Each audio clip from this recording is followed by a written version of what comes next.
जब भी मैं आता हूँ किसी को पता नहीं रहता है। पता नहीं ये लोग क्या समझ लिए अपने आप को, न चौकीदार का पता है न राम सिंह का पता है। राम सिंह, अरे गुड नाइट सर। गुड नाइट सर। क्या समझ लिए अपने आप को? अरे हम जो है यहाँ साहब। और चौकीदार कहाँ है? अरे साहब उनका बात मत पूछिए, वो कहाँ रहता है। बुलाओ उसको। चौकीदार कहाँ के भीख मांगा हो सरे? सर देखिए। अरे जल्दी बुलाओ उसको। खाली हमारे दुआरे चिल्ले बड़ा सका रे। अरे जल्दी आओ।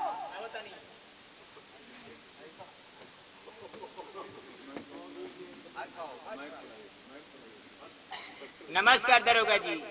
नमस्कार। चौकीदार, क्या तुमको भीख मांगा हम नजर पड़ते हैं? ना जी रहुआ का ना कौन है, नरका का कौन है? देखिए सर, देखिए क्या कह रहा है। इनको क्यों बोल दिया? हम जिनकी भीख मांगा इल बड़े से ऐसे बोलनी हम ना जिनकी थाना इंचार्ज हैं, यहाँ के सिपाही जी हैं।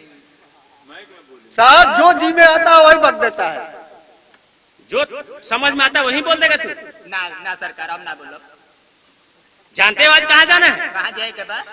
आज मेले के अंदर तुम्हारा ड्यूटी है। अच्छा, हमारी ड्यूटी मेला में रही। और तुम्हारे साथ ये राम सिंह रहेंगे। अच्छा, यहाँ का नया भर्ती कौन यहाँ का? अरे ये तो अभी नए नए 2-4 महीना हुआ इनका आया हुआ। ना हो, नया भर्ती भइल है। अरे बेवकूफ, नया नजर आ रहे हैं हम। सिपाही हम। अरे तुम्हारे नजर में क्या है? दरोगा जी के लौंडा हूँ। देखिए सर, देखिए देखिए क्या कह रहा है।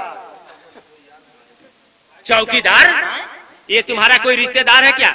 ना कुछ हो ना हम। कैसे बोल दिया? अरे बोलते नहीं, मजाक कर। तुम्हारी ये मजाक? ना सरकार, मेरे सामने एक सिपाही का बेइज्जती? अरे ना जी। क्या समझ गया? अब ना बोलो, आगे बोलो। अब ना बोलो, जो जिमाता है वही बोलता है। अब ना बोलो दादा। कुछ भी बोलते हैं। अब ना बोलो। राम सिंह, जी सर। इधर आइए। कहिए सर। नाम राम सिंह और काम कुछ नहीं। अरे सर हम क्या करें, बक बक बक बक तो ये कर रहा है। कैसा रिश्ता है? कोई रिश्ता नहीं है सर। चौकीदार, इनके गाँव में हमार बियाह भइल बा। जी सर। सच बोल रहे हो? हाँ जी, हमार ना हमार भाई के। ठीक है, हर आदमी का कहीं ना कहीं शादी होता है। हाँ तब इसे कोई बात नहीं है। लेकिन सुनो, ये ददरी मेला लगा है। हाँ, अभी तो लागल नहीं थे, पहले आगे वाला बा। अरे मैं जो बोल रहा हूँ सुनो। हाँ जी, हाँ महाराज। आगे बढ़ बढ़ के मत बोला करो। अच्छा ना बोलो, चलिए। 2 पैसा के आदमी और लंबा लंबा बात करता है। बताई तनख्वाह हमके। सुनो। अच्छा रह दी ना बोलो। मजाक बना दिया क्या तू? अरे ना जी, ना महाराज। मैं जितना बोलता हूँ सुनो। अच्छा राम सिंह, जी सर। इनके साथ जाना होगा ठीक है। और मेले के अंदर किसी प्रकार की कमी नहीं होनी चाहिए। ठीक है सर।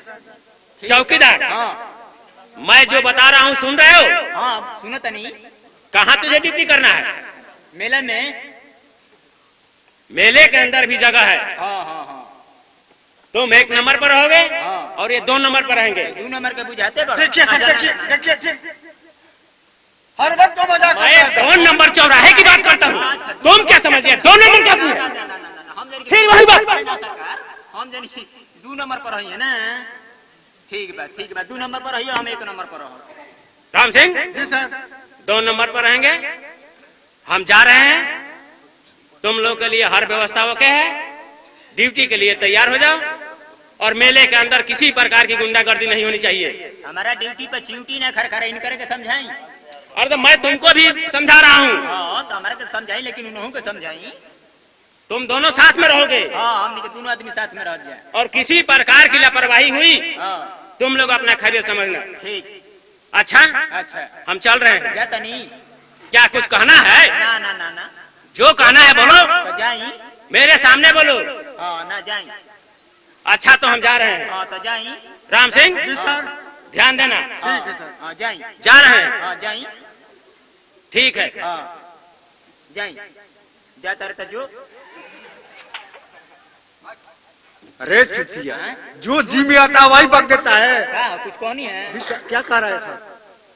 कुछ हो ना कौनी। अरे चुतिया, अगर सुन जाते दिखाओ फिर वो पेल देते। ए सिपाही जी, सिपाही जी,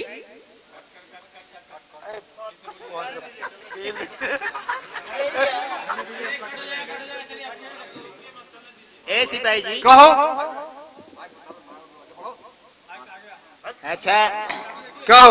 ये बताओ पढ़ो लिखल हो इससे क्या मतलब? तो कैसे सिपाही में भर्ती अरे छुट्टिया बिना पढ़े लिखे हम सिपाही में नौकरी पाया है। अच्छा कौ तक ले पढ़ल हो? हम इंटर पास है। इंटर पास हो? हाँ। अच्छा ये सरकार तारा के दिले दिए मैं तो तुम्हारा बाप दिया है वर्दी। तब ठीक बा ठीक बा। तो पढ़ो लिखल हो ना? फिर वही बात। हाँ माने कौ तक ले पढ़ल हो? हम इंटर पास है। क्या बात है? अच्छा एगो प्रश्न का उत्तर बताइबो। पूछो। अच्छा ये बताओ कहाँ के भर्ती हो? अरे उत्तर प्रदेश में भर्ती है चुतिया। अरे माने जगह बा कोनो भर्ती के आजमगढ़ के हो कि बनारस के हो? कहाँ के हो कि छपारा के हो? अरे बेवकूफ कहाँ है? हाँ माने आजमगढ़ के भर्ती की आजमगढ़ के भर्ती है। चलो तो पढ़ो लिखल हो ना? फिर वही बात। तो एगो प्रश्न का उत्तर बताओ। पूछो। सास पतो ही ननद भौजाई आ 3 गो रोटी बा के खाई? चुतिया सास पतो ननद भौजाई आ 3 गो रोटी बा के खाई? अरे बेवकूफ ये क्या कह रहा है? सास पतो ही ननद भौजाई या 3 गो रोटी बा के खाई? चुतिया ननद भौजाई दो होती है। हाँ तो कब ननद भौजाई? हाँ यार एगो ही न होले। चुतिया बनाते हो तुम इनको। ठीक कहतनी। आए सिपाही जी एगो प्रश्न कौरी बताई। पूछो। एगो टेबल पर 4 गो सेव बा अब 5 आदमी खाए वाला बड़ा 100 गो आगे खोई है कैसे खोई है? एक टेबल पर 5 सेव है। 4 गो सेव। 4 सेव है। हाँ 5 आदमी खाने वाले हैं। हाँ कैसे खोई है? चुतिया तो कैसे खाएंगे? लो 100 गो आगे खाए के फिर वही बात 4 सेव है तो 5 आदमी कैसे खाएंगे? खाई है। खाई है। हाँ एगो टेबल पर 4 गो सेव बा अब 5 आदमी खाए वाला बा कैसे खोई है? अरे बेवकूफ तेरे कहने का मतलब ये न हुआ कि एगो टेबल पर 4 गो सेव बा। अच्छा हम समझ गए कि एक टेबल में पहले से रखा गया था और बाद में 4 रख दिया गया। 5 हो गया 5 आदमी खा लेंगे। ठीक है ना? हाँ हाँ हाँ। एगो सिपाही जी क्या है? बताई 9 गो बीन 6 गो कम कर कौ गो भाई? 9 6 15। ल कहता कि इंटर पास हो 9 गो बीन 6 गो कम कर तो 15 गो हो गई। अरे 9 6 15 हुआ बेवकूफ। 9 गो बीन 6 गो कम कर।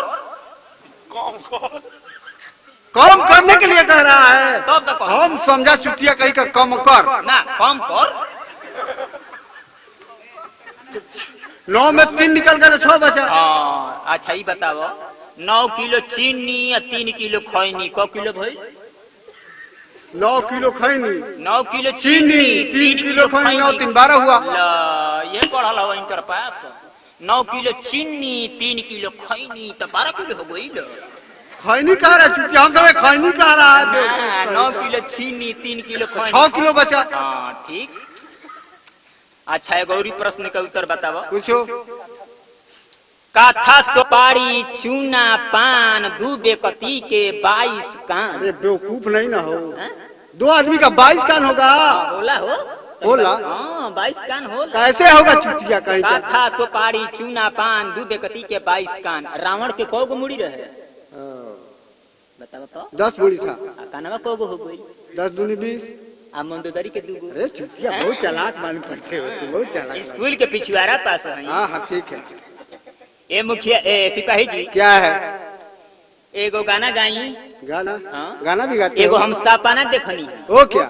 रउआ रसमलाई के कराहा में गिर रहनी है आ हम पायखाना के टंकी में गिर रहनी है। अच्छा। रउआ चटत रहनी है हमारा के हम चटत रहनी है रउरा के। आए सिपाही जी अच्छा बियाह शादी हो गई बा रउर? अरे चुतिया का ब्याह शादी से मतलब क्या है तुझे? माने बियाह शादी भइल बा न? हाँ हो गया है। लड़को बड़े सो?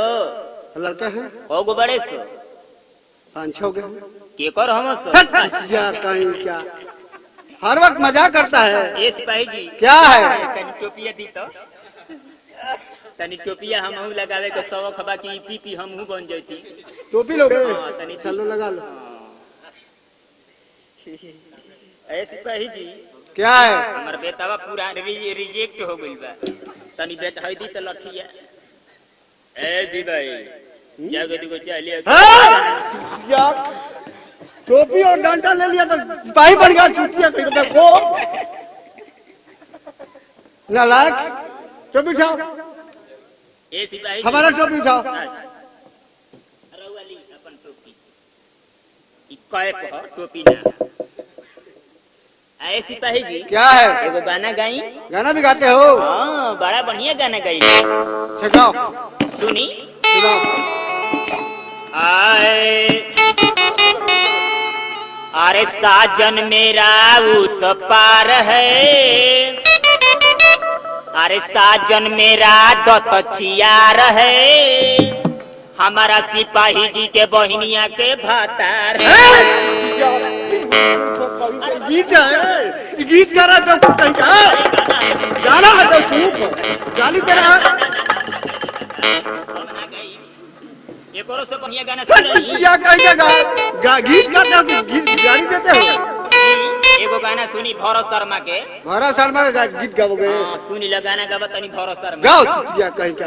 अरे जब से सिपाही जी के पड़िया गभिनाई, सुकवे शनिचर के पड़वा दी। यही गीत है, यही गीत है। अच्छा एक और से बढ़िया गाना गाई। क्या कहीं का? अरे रेशमी सलवार कुर्ता फटा रहा, बुढ़िया बीमार बुढ़वा डटा रहा।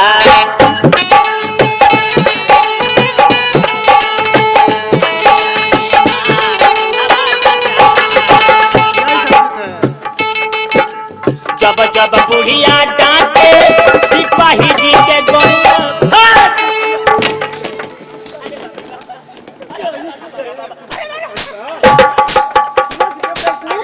गीत गाते हो नालायक कहीं का, गाली देते हो। अब न कह दे दादा, अब चल जा मेला में। चलो। हाँ चली चले के ना। चलो। ली एगो फिल्मी गाना सुनी। फिल्मी गाना सुनी। क्या फिल्मी सुनाएगा चुतिया कहीं का? तू तक तूतिया आई लव यू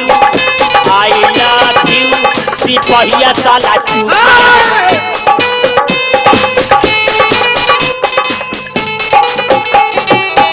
चुतिया है। अरे नाजी सरकार चली चल जा मेला में ड्यूटी दी हो जा।